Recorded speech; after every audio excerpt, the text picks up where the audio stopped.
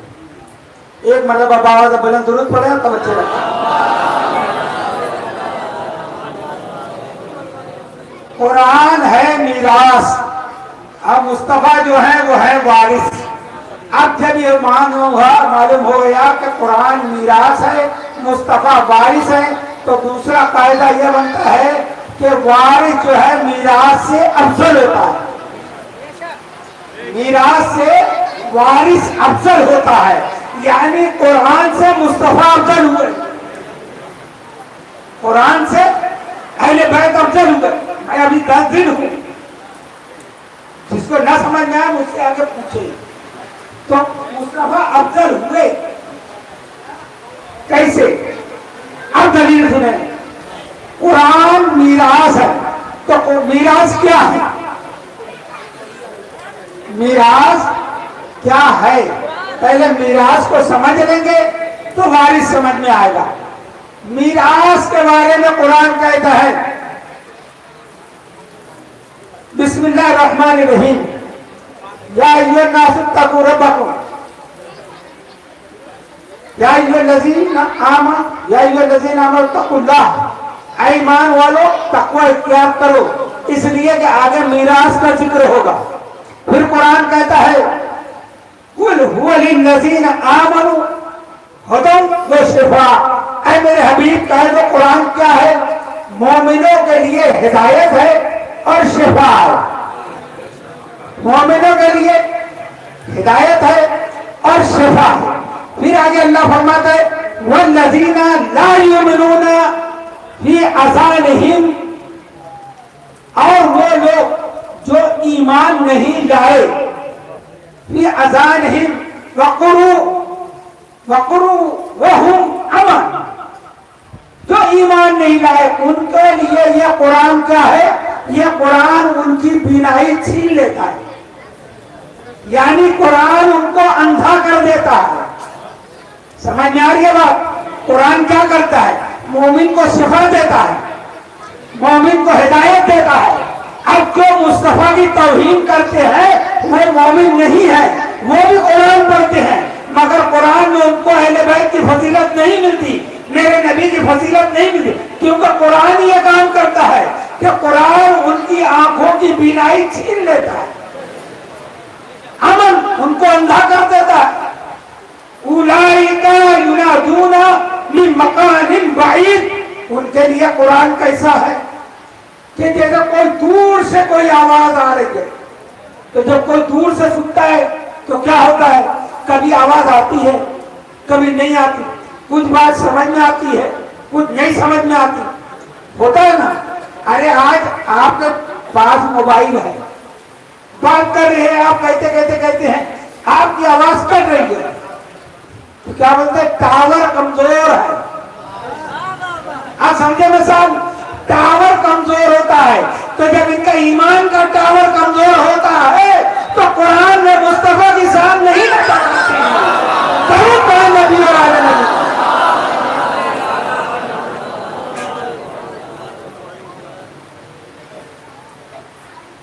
مصطفیٰ جان رحمت صلی اللہ علیہ وسلم کو سمجھنے کے لیے قرآن سمجھنا ضروری ہے۔ پھر قرآن کہہ رہا ہے کہ قرآن کو ہم نے اِنَّا أَنزَلْنَا عَلَيْكَ الْكِتَابَ، ہم نے قرآن نازل کیا، کتاب نازل کی، تِبْيَانًا وَلِكُلِّ شَيْءٍ وَهُدًى وَرَحْمَةً وَبُشْرَىٰ لِلْمُؤْمِنِينَ، ہم نے جو قرآن نازل کیا یہ تبیان ہے۔ پہلے میراث کو سمجھو، قرآن کیا ہے؟ تبیان ہے۔ قرآن خدا ہے، ہدایت ہے، قرآن تبیان ہے، خدا ہے، شفا ہے، اور مومنوں کے لیے بصارت ہے، بصیر ہے۔ ابھی کیا سمجھ میں آیا؟ اب پھر قرآن کہہ رہا ہے قَدْ جَاءَكُم مِّنَ اللَّهِ نُورٌ وَكِتَابٌ مُّبِينٌ، اللہ نے کتاب نازل کی اور نور مبین نازل کیا۔ یا ایھا الناس قَدْ جَاءَكُم بُرْهَانٌ مِّن رَّبِّكُمْ وَأَنزَلْنَا عَلَيْكُمْ نُورًا مُّبِينًا۔ اب اس میں معلوم ہے قرآن نور بھی ہے، مبین بھی ہے، ہدایت بھی ہے، دلیل بھی ہے. تو ابھی قرآن کی صرف میں نے اتنی آیت جو پڑھی ہے 8-10، اس میں کیا کیا معلوم ہوا؟ قرآن نور ہے، قرآن ہدایت ہے، قرآن شفا ہے، قرآن پاکیزہ ہے، قرآن طاہر ہے، قرآن مطہر ہے، قرآن نور ہے، قرآن غالب ہے، قرآن حاکم ہے، قرآن نگہبان ہے. قرآن دیکھو یہ کیا کیا ہے قرآن. یہ خالی تراویح ختم کر لیا بولے میں نے قرآن ختم کر لیا. قرآن سنا ہے تم نے ابھی تراویح میں. ابھی سمجھو ایک ایک آیت کو علماء یہ ہے تمہارے شہر میں ان سے جا کر پوچھو یہ قرآن کیا ہے. یہ میراث ہے. تو جو میراث ہے وہ کیا ہے؟ نور ہے. جب قرآن نور ہے، میراث نور ہے، تو وارث کیسے بسر ہوگا؟ قرآن جب نور ہے تو وارث نور مجسم ہوگا، اپنے جیسا بسر نہیں ہوگا. قرآن جب برہان ہے، دلیل ہے، تو وارث کیا ہوگا؟ اللہ کے ہونے کی دلیل ہوگا، کیونکہ اللہ کو کسی نے دیکھا نہیں. تو اسی لیے نبی نے کہا نا جس نے مجھ کو دیکھا اس نے اس کو دیکھا. من رآنی فقد رأى الحق، جس نے مجھ کو دیکھا اس نے حق کو دیکھا. قرآن تبیان ہے. تبیان کا معنی کیا ہے؟ قرآن تبیان ہے، حاکم، نگہبان، محافظ. کیا کیا ہے قرآن؟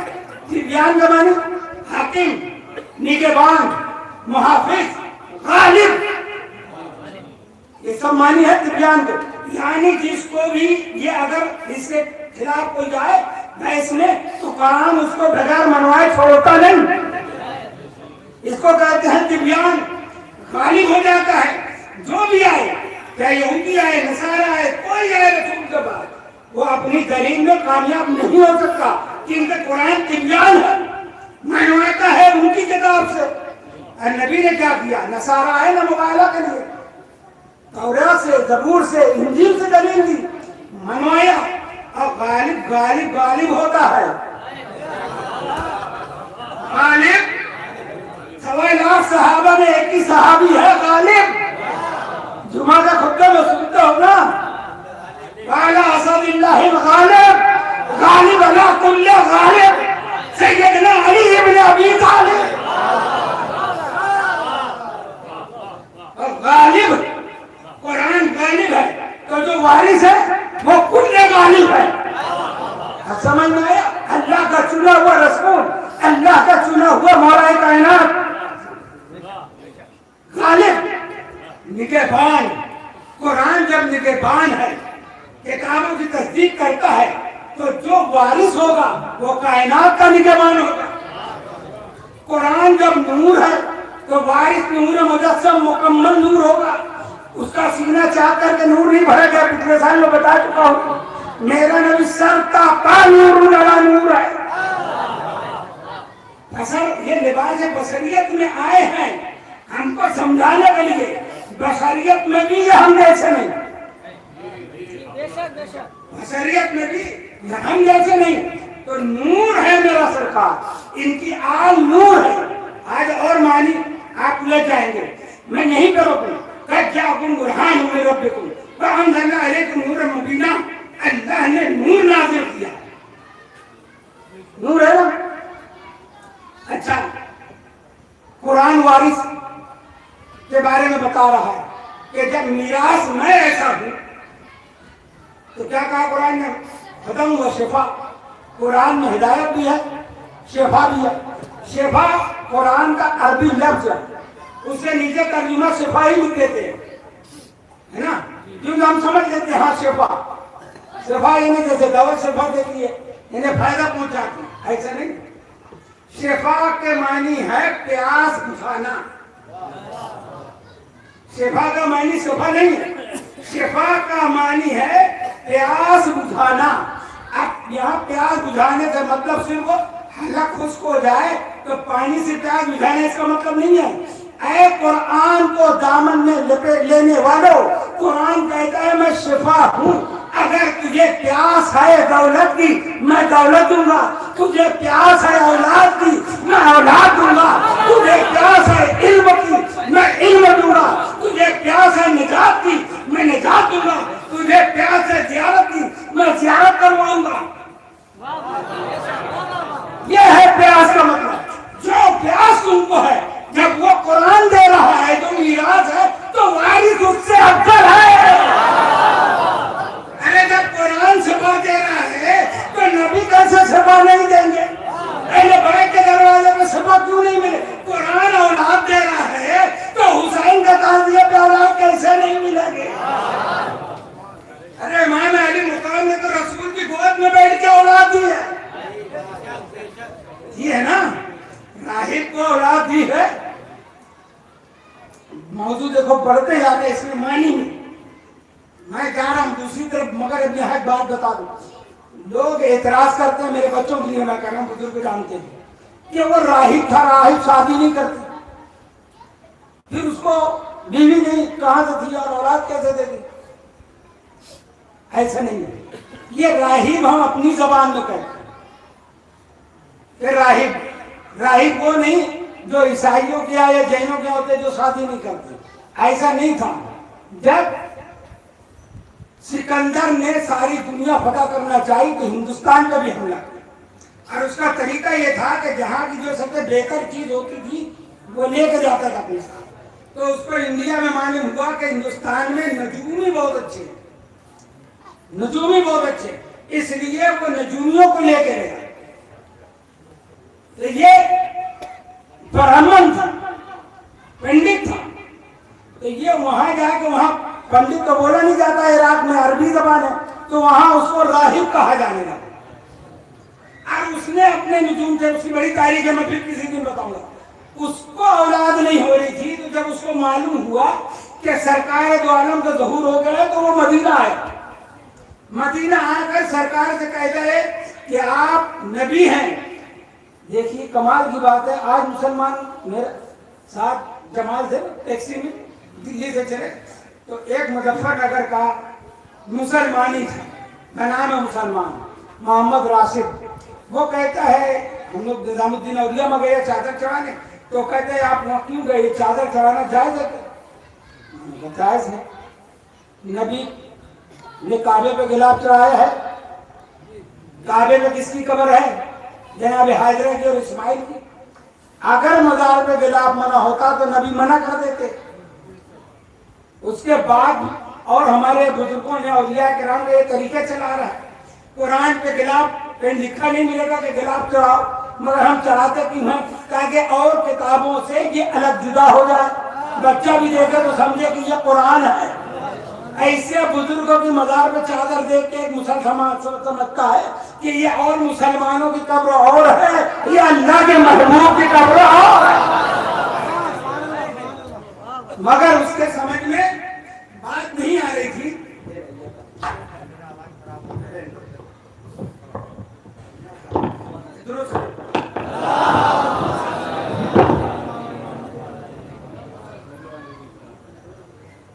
یہ لوگ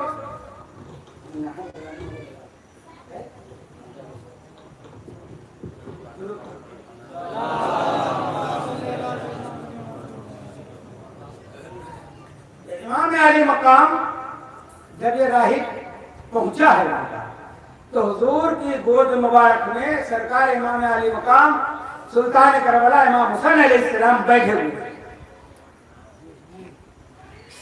اس نے کہا آپ نبی ہیں، میرے گھر میں اندھیرا ہے، آپ اگر دعا کر دیں تو مجھ کو اولاد ہو جائے گی۔ میں یہ بتانا چاہتا ہوں کہ یہاں کے برہمن کا عقیدہ ہے کہ مسلمانوں کے نبی اولاد دے سکتا ہے، اور یہ دیوبندیوں کی اولاد جو ہے ان کو آج تک نہیں معلوم کہ نبی سے نہیں مانگا جاتا۔ یہ مجھ سے کہہ رہے ہیں مدینے میں نہیں ہوتا، معلوم مدینے میں سب ہوتا ہے، میری بھی تقریر مدینے میں ہوتی ہے، ہر سال میں جاتا ہوں، اور وہاں کی عوام میں جو عقیدہ صحیح رکھتے ہیں وہ نبی سے مانگتے بھی ہیں، مانتے بھی ہیں۔ یہ الگ بات ہے کہ وہاں کے خریدے ہوئے ملا وہ منع کرتے ہیں، تو میں نے کہا تم عوام کو بھی ملو، پہچانو ان کو، وہاں سے وہ سروس کر کے آ گئے، سفید جھبا کبا دیکھ کے تم ان کے جھانسے میں آ گئے، ایسا نہیں ہے۔ تم نبی کو نہیں مانو گے تو تمہارا حشر بھی انہی کے ساتھ ہوگا۔ اب ان کا حشر کیا ہوگا؟ قرآن کہتا ہے یا ایھا الذین آمنوا لا تتخذوا اليہود والنصارى اولیاء بعض، کہ اے مسلمانوں، اے ایمان والو، یہود اور نصارہ کو دوست نہ بناؤ، ان کو مددگار نہ بناؤ، ان کو سرپرست نہ بناؤ۔ اگر تم نے ایسا کیا تو تم انہی میں سے ہو۔ کیا کہہ رہے قرآن کا فتویٰ ہے؟ وَمَنْ يَتَوَلَّهُمْ مِنْكُمْ فَإِنَّهُ مِنْهُمْ، تم انہی میں سے یعنی یہودی ہی ہو۔ تو آج یہ سعودی یہودی میں سے ہے، سعود یہود بھائی بھائی ہوئے۔ صدام حسین نے حملہ کیا کویت پر، یاد ہے؟ عرب پہ نہیں کیا تھا، کویت پر کیا۔ یہ ہم کو جو بتاتے ہیں کہ نبی سے مانگنا شرک ہے، اہل بیت سے مانگنا شرک ہے، غریب نواز سے مانگنا شرک ہے، اولیاء سے مانگنا شرک ہے۔ جب صدام نے کویت پہ حملہ کیا تو یہ شرک والے کعبے میں گئے کہ یا اللہ ہمیں بچا اس سے۔ ان کو تو اللہ کے پاس جانا چاہیے نا، کعبے میں جاتے گلا کے کعبہ پکڑ کے دعا کرتے کہ یا اللہ یہ ہم پر حملہ نہ کرے۔ سب سے پہلے کہا یا امریکہ المدد، امریکہ کی فوج بلائی، امریکہ سے مدد مانگی۔ یہی تو قرآن نے تم کو ثابت کر دیا کہ جو ان سے مدد مانگے وہ انہی میں سے ہے۔ یعنی یہ فتویٰ بازی صرف ہمارے لیے ہوتی ہے۔ جب ان پہ وقت پڑتا ہے تو یہ یہودیوں سے مدد مانگتے ہیں، عیسائیوں سے مدد مانگتے ہیں، اللہ سے نہیں۔ ارے عقیدہ ہوتا نبی پر تو اللہ کو مانتے، اللہ کو وہی مانتا ہے صحیح جو نبی کو صحیح مانتا ہے۔ تو عزیزان محترم، اس راہب کو اولاد دی گئی، میں پھر کسی دن بتاؤں گا آگے بڑھ کے اس بات۔ تو عقیدہ یہ ہونا چاہیے کہ جب قرآن اولاد دینے کا دعویٰ کر رہا ہے، تبیان ہے، مہیمن ہے، کہ یہ مسلم کشا بھی ہے، حاجت روا بھی ہے، نور بھی ہے، شفا بھی ہے۔ شفا کے معنی ہی پیاس بجھانا ہے، جو تمہاری حاجت اس کو پورا کرتا ہے۔ جب میراث کا عالم یہ ہے تو وارث کا عالم کیا ہوگا؟ اب ایک بات سنیں، پھر قرآن کہتا ہے سورہ رعد میں، بسم اللہ الرحمن الرحیم، وَلَوْ أَنزَلْنَا قُرْآنًا سُيِّرَتْ بِهِ الْجِبَالُ وَقُطِعَتْ بِهِ الْأَرْضُ وَكُلِّمَ بِهِ الْمَوْتَىٰ۔ یہ قرآن وہ ہے کہ اس سے پہاڑ چلائے جا سکتے ہیں۔ یہ ہے میراث، میراث کو سمجھو۔ یہ قرآن وہ ہے جس سے پہاڑ چلائے جا سکتے ہیں، وَقُطِعَتْ بِهِ الْأَرْضُ، اور اس سے زمین سمیٹی جا سکتی ہے، زمین سمیٹی جا سکتی ہے۔ بہت توجہ، زمین بولو، زمین سمیٹی، پہاڑ چلائے جا سکتے ہیں، زمین سمیٹی جا سکتی ہے، اس سے قرآن سے۔ اور یہ قرآن وہ ہے کہ مردے سے کلام بھی کیا جا سکتا ہے۔ یہ تین دعویٰ کس نے کیا؟ قرآن نے، جو میراث ہے۔ اگر وارث اہل بیت نہ ہوتے، قرآن دعویٰ ہی دعویٰ کرتا ہے کیونکہ میراث ہے۔ وارث اگر نہ ہوتے تو سارے دعوے جھوٹے ہو جاتے۔ اللہ کا احسان مانو، محمد اور آل محمد کو مانو کہ اگر نبی اور آل نبی نہ ہوتے ایک دعویٰ سچا نہیں ثابت ہوتا۔ کیا کہا قرآن نے؟ پہاڑ چلائے جا سکتے ہیں۔ پہاڑ چلائے گئے کبھی قرآن سے؟ ہے کوئی مولوی قرآن لے کے جائے پہاڑ میں کہے چل؟ چلا پہاڑ کبھی؟ نہیں چلا نا۔ مدینہ کی سرزمین پر نصارہ آئے مباہلہ کے لیے،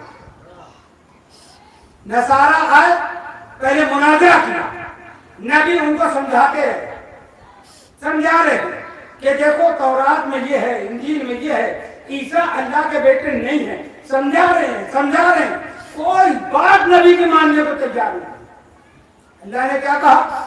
فمن حاجہ فیہ من العلم، علم آ جانے کے بعد بھی یہ نہیں مانتے، اے میرے حبیب ان کو کہو فقل تعالوا ندعو ابناءنا وابناءکم ونساءنا ونساءکم وانفسنا وانفسکم، ان سے کہو کہ تم اپنے مردوں کو لاؤ، میں اپنے مردوں کو لاتا ہوں، تم اپنے بچوں کو لاؤ، میں اپنے بچوں کو لاتا ہوں، تم اپنی عورتوں کو لاؤ، میں اپنی عورتوں کو لاتا ہوں، اور میدان میں جمع ہو اور جھوٹے پر لعنت کریں، جو جھوٹا ہوگا اس پہ لعنت پڑے گا۔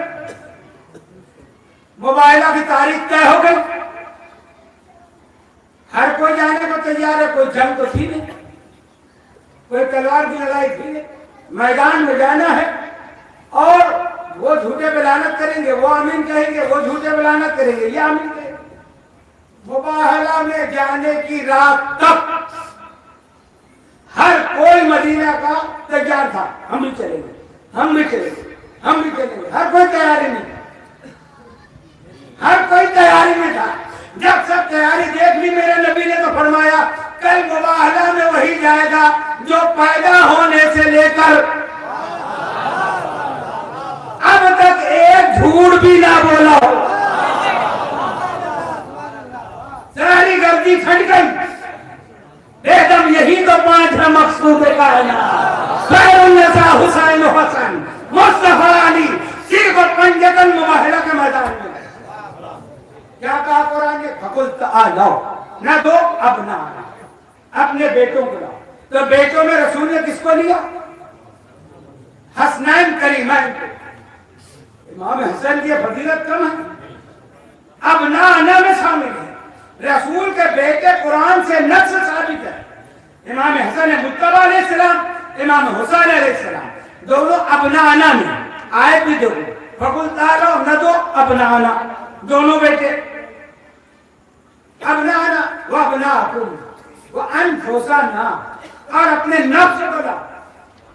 نفس کو، رسول کا نفس کون ہے؟ مولا کائنات حضرت علی کرم اللہ وجہ۔ وہ نساءنا میں کس کو لیا؟ خاتون جنت، شہزادی کونین، ملکہ فردوس سے بڑی، ام الحسنین، سجدہ طیبہ طاہرہ راکعہ ساجدہ، سیدتنا فاطمہ الزہرا سلام اللہ علیہا کو۔ عورتیں جمع کا سیدہ نساءنا، اپنی عورتوں کو، نبی کس کو لے کے جا رہے؟ ایک بیوی کو، اور بھی ازواج ہیں، امہات المومنین ہیں، مگر مسئلہ کیا ہے؟ وہاں جو زندگی میں پیدا ہونے سے لے کر کبھی جھوٹ نہ بولا ہو، ایک جھوٹ میں۔ اب نساءنا جمع ہے، اب 3 عورت ہونا چاہیے، عربی کا جمع کا قاعدہ 3 ہونا چاہیے۔ اب اس کی 2 تفسیر ہوتی ہے کہ جناب سیدہ 3 درجے پر ہے، نساءنا میں تو حسنین کی ماں بھی ہے، حیدر کرار کی زوجہ بھی ہے، اور نبی کی بیٹی بھی ہے۔ عورت کا 3 ہی مقام تو ہے، یا کسی کی بیٹی ہو، یا کسی کی ماں ہو، یا کسی کی زوجہ ہو۔ تینوں بات آ گئی نساءنا۔ پھر ایک بات آ جائے فرماتے، آپ بھی توجہ رکھیں، جب مناظرہ چل رہا تھا مسجد نبی میں تو عیسائی لوگ رسول سے تو بات کرتے تھے، مولا علی بھی موجود تھے، حسنین کو بھی دیکھا تھا۔ پھر جیسے ہی یہ قافلہ، آج بھی وہ مسجد مباہلہ موجود ہے مدینہ منورہ میں، مسجد مدینہ جائے نا، مسجد مباہلہ میں جا کے 2 رکعت نماز پڑھا، 1 کلومیٹر ہے مسجد نبی سے، 1.5 کلومیٹر، تو میدان مباہلہ وہی تھا، وہی مباہلہ ہوا تھا۔ جب مسجد نبی سے پنجتن پاک چلے تو عیسائیوں کا جو سب سے بڑا پادری تھا، عاقب نام تھا اس کا، اس نے جب دور سے دیکھا نا تو کہتے اپنی قوم سے کہ میری قوم مباہلہ نہ کریں ورنہ ہار جاؤ گے، اور سب اللہ کی طرف سے ران دیے جاؤ گے، عذاب آئے گا، ختم ہو جاؤ گے۔ کیا دیکھا تھا عاقب نے؟ وہی عاقب کل مسجد نبی میں تھا، رسول کو دیکھا جب نہیں کہا مناظرے پہ،